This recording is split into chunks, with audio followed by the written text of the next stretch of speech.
I want it and I'll get it. I don't think that happens to anyone. Some dreams are never going to happen, right?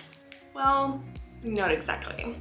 Today, I'm telling you that you need to be delusional, aka Delulu, to be successful. To get the life of your dreams, you need to be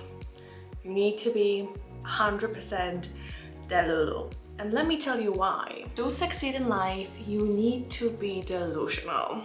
Like, hella delusional. Today, we're going to be talking about why you need to be Delulu when it comes to your thinking, how exactly to do that, and what science says about it. And we're going to be talking about how exactly to be Delulu, but the right kind of Delulu. Welcome back to my channel. I'm Justina, I'm an occupational psychologist and personal coach, and today we're going to be talking about turning your dreams into reality. And it might sound like it's basically impossible because of course some dreams are never going to happen, right?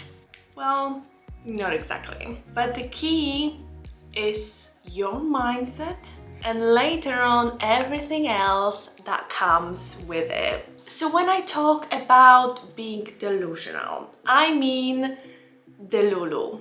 I don't mean lying to yourself and pretending that everything is fine when nothing is fine, ignoring problems in your life, or pretending that you're not living in the reality that you're currently living. So I don't mean ignoring and suppressing whatever is going on or distracting yourself from true facts around you. I mean being Delulu about what you can achieve, how big your dreams can actually be, because I guarantee you that they can be much bigger than you're allowing yourself to dream about them right now. That type of Delulu, that you believe that your dreams are much more than just possible. They are going to be your reality soon. But this is not really thinking about unrealistic things. It's not really a woo-woo thing. It's not saying to yourself that I will run a marathon tomorrow when all I've been doing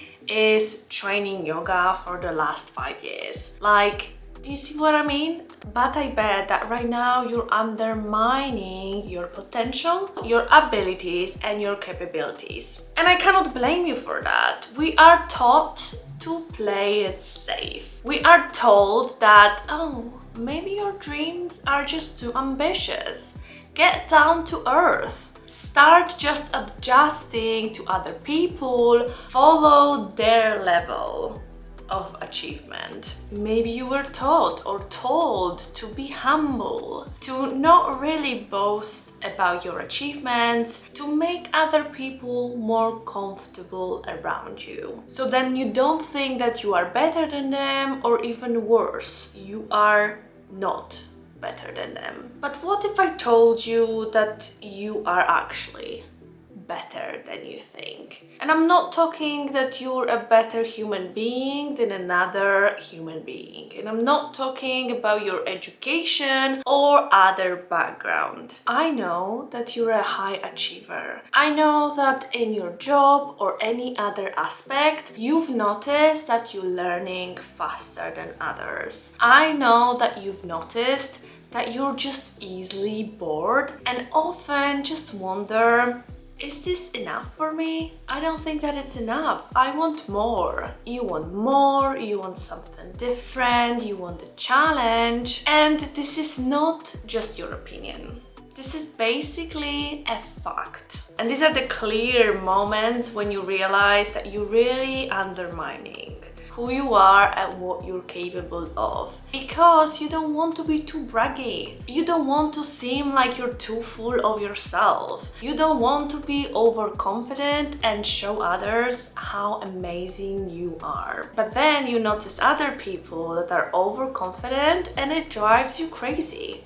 Because the worst part is that they do achieve even more than they deserve, because overconfident people will be, or they are already, rewarded. And then who do you think is happier? You who want something but believe that everything is out of your control, or a person who believes that they are on the right track to achieve their goals and intentionally work towards them? According to research, the answer is that the happier person is not you, is that other person. When I talk about being delusional, I mean Delulu. Having that delusional level of confidence that you will get whatever you want. So let me tell you how this exactly works, because you might be wondering that it just doesn't make any sense, but actually science has a lot of evidence that it works and a lot of reasons why it works. Let's start with the science behind growth mindset. Psychologists have spent years to study how our beliefs about our abilities shape our intellect and capacity for learning. And you know what they found? They found out that students who believed that they can improve their performance or intelligence by hard work, or they felt like it is in their control to make it work, they put much more effort, leading later on to, of course, improved performance. And this is the essence of growth mindset. It is all about the belief and the opinion that your skills, that your competence can be developed through your hard work, dedication, and motivation. You see learning as a true journey. So then the failures are not really scary for you that much, because you don't perceive them as failures. You perceive them perhaps as some setbacks, but the opportunity to really learn, get some insights, feedback, and grow stronger and probably faster. And then, because those failures are not hitting you that hardly, that negatively, you are more likely to try and try and try. And the more you try, the more chance you have to succeed eventually. And the growth mindset really allows you to see things differently. You don't really see yourself as just a set human being, just a person who you are. This is who I am right now. You see yourself more as a person who is growing and developing. So you see yourself as a person on the path to become someone who you want to be. And that someone can be someone limitless. And the growth mindset is actually related to one form of delusional confidence, which is the belief that you are in control of your situation. If you have internal locus of control, which is the belief that you can shape your reality and outcomes of your actions, you are more likely to take accountability and responsibility to work on something and improve yourself or things that didn't work out. So to give you an example, if you fail an exam and you have that internal locus of control, you take responsibility and accountability to improve, to learn, to get more knowledge or practice and study smarter so you can retake that exam and succeed this time. But if you believe that you failed because your teacher doesn't like you, then you are less likely to put an effort and hard work, and you are more likely to later on fail again because you didn't increase your chances of a better performance, because you believe that the outcome is not up to you. And now let's talk about another aspect of this Delulu state, which is the psychology of believing in your goals and your dreams. When you are in this Delulu state, you're overly confident and you believe in yourself. Then you believe in your dreams and your goals, and then you're more likely to put on action, put on intention, put on energy, put all your resources to make it happen. And then it does happen. Setting the goals that you really want, by clarifying them, by really defining them and planning the strategy how to get get there triggers a psychological phenomenon known as self-fulfilling prophecy. For example, when individuals believe they can achieve extraordinary things, they are more likely to take necessary actions to turn this dream into reality. It does motivate you, it does drives you, you really want to make it happen, so you will move mountains to make it happen. And you might know self-fulfilling prophecy from other aspects, like self-sabotage. If you have low self-esteem, or you feel like whatever is meant to happen to you is just fail, you might have some self-sabotaging behavior that is not immediately obvious, but when you try to achieve some goal, you might, for example, procrastinate, or you might postpone doing things because you are fearing that you're going to fail. So just in case, let me just not even try, so then I can avoid failing. But then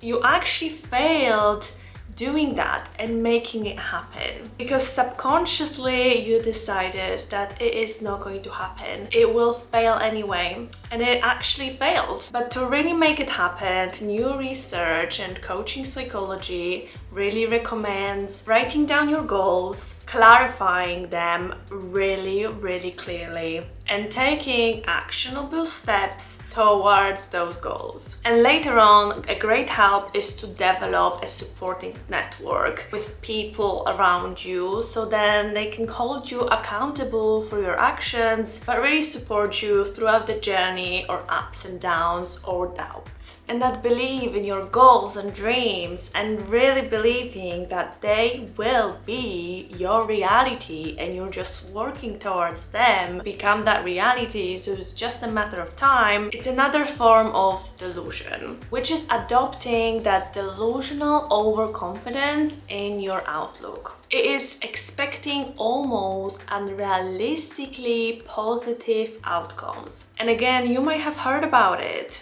Some people know it as a lucky girl syndrome, which was actually so popular months ago. For those who don't know, a lucky girl syndrome was a phenomenon noticed among people who felt like they are lucky and suddenly they were achieving everything what they wanted. And it was not really a black magic, it was not really a manifestation or woo thing, let me just think about something and this will appear in front of my eyes. It was more that if you feel like on every single step you're going to succeed, you're going to be dreaming bigger, taking bolder steps, and putting all of your energy towards that goal. If you knew that every single thing you're going to set yourself up for, you're going to get it, how would you approach the situation? You would go for it.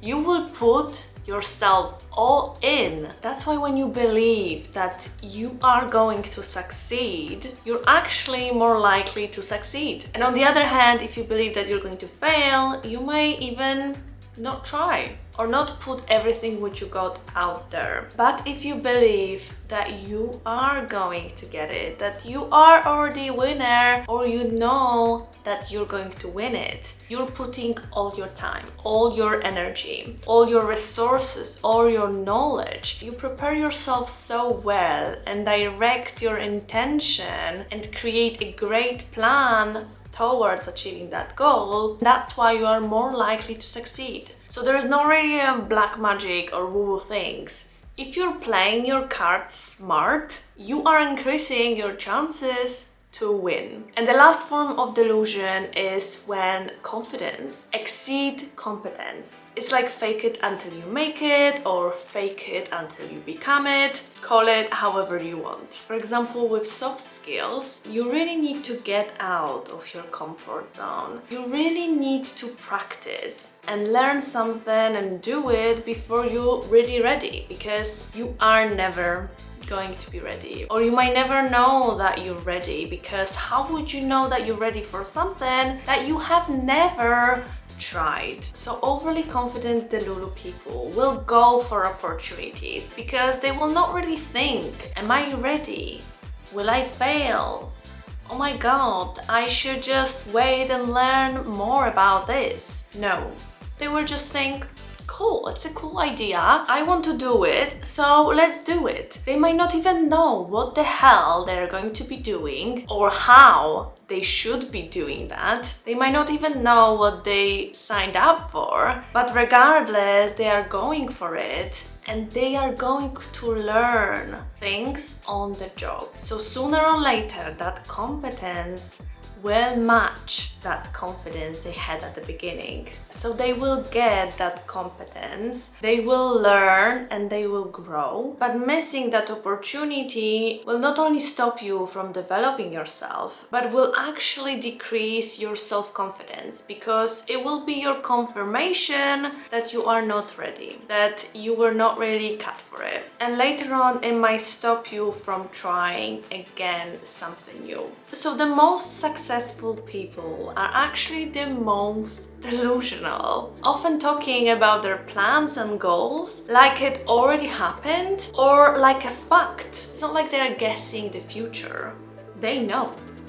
I want it and I'll get it. So later on, they will make sure they will do everything in their power to make it happen. So then they don't really lie to themselves, but they direct all the resources they have to make this dream a reality. Because your brain doesn't know anything unless you process that information. So if you decide to process the information that in the future you're going to achieve A, your brain will believe that this is true. You're going to create your new belief about you and your future. And some people call it a manifestation, which is teaching your brain about your new reality and what you want for you to happen in the future. And then it happens and it's extremely successful and there's plenty of evidence that it works. But it works because of the psychological processes that are happening in your brain. First of them is visualization. The moment you visualize your future and your future life, this is the moment when your brain learns about your new reality and reshapes its network. Human brain is really adaptable. This is called neuroplasticity,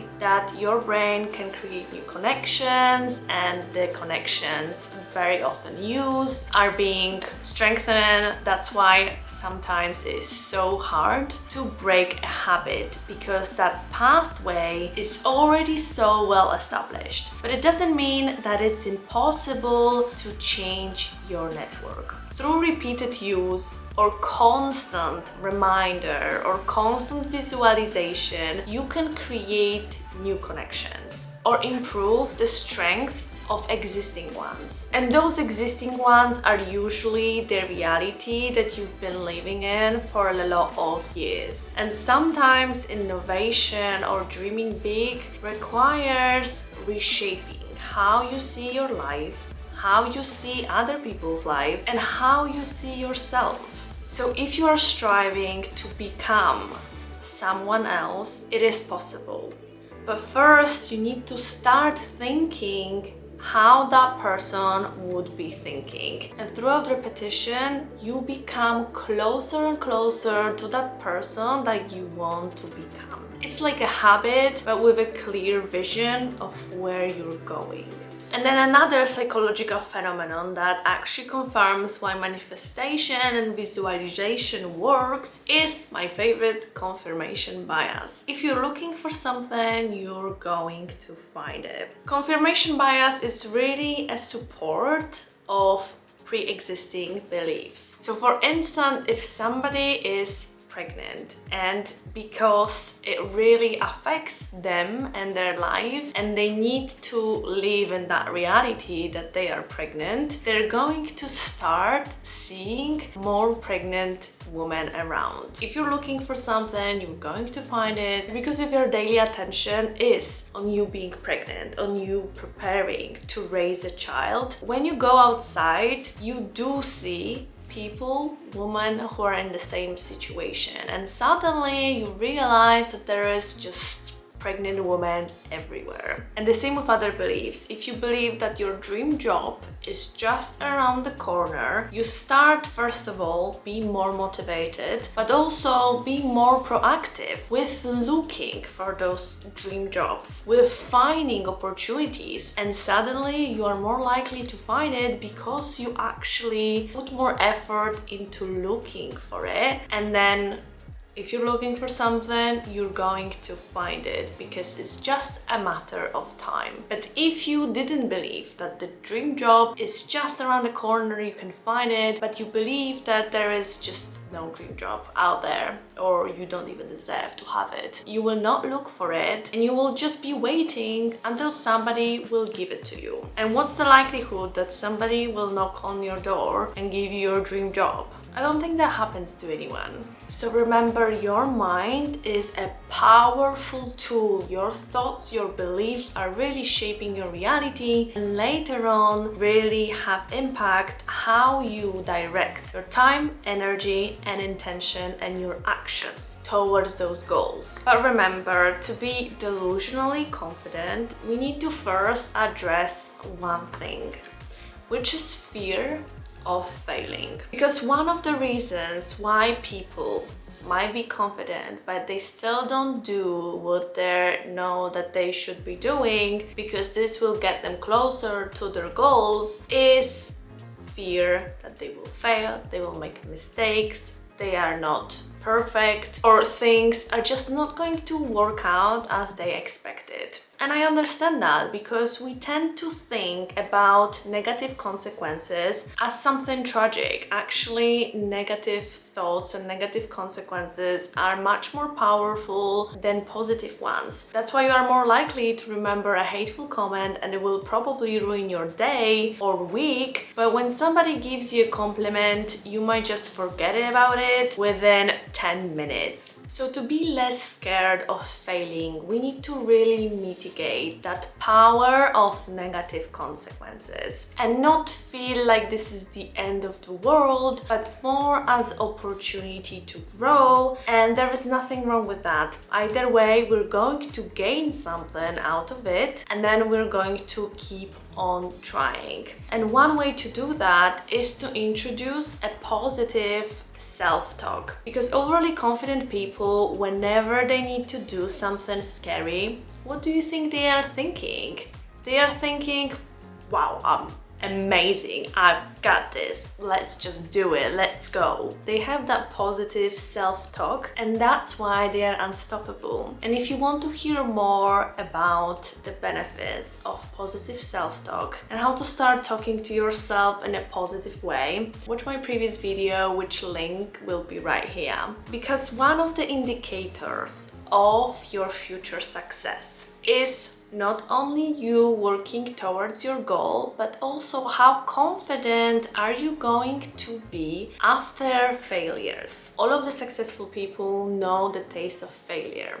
Probably they failed multiple times, and of course we don't really notice how many times they failed because we focus on their successes. But they kept on going regardless, overly confident, still with the same energy, with the same attitude until they succeed. You need to have this mindset that what doesn't kill you makes you stronger, you're still great, you're learning so much, and then you will improve and things will get better. And that will encourage you to keep on trying. And the more you try, the more likely you are going to succeed. And that will encourage you to put your full energy, again, your time, your energy, your focus, and your intention, and be unstoppable, confident again, and succeed eventually. So you need to see that failures are not really failures. They might be setbacks, they might be opportunity for you to learn, or for some people it might be actually be a motivation to push yourself harder. So delusional level of confidence is crucial for you to create the life that you want to live in. And to boost your confidence further, you need to stop underplaying your achievements. Instead, you need to acknowledge them and celebrate every small or big goal. And there are also other ways to boost your confidence for the times that you doubt yourself or you feel a little bit lower. And to hear about those in more details, watch my video about unstoppable confidence. And that's everything for today. Thank you for watching, and I hope this video made you realize that being Delulu is the only way to be unstoppable and to really chase your dreams and make those dreams a reality. And don't forget to comment down below in this video what type of Delulu you want to live in, and subscribe to my channel, and I'll see you in the next video.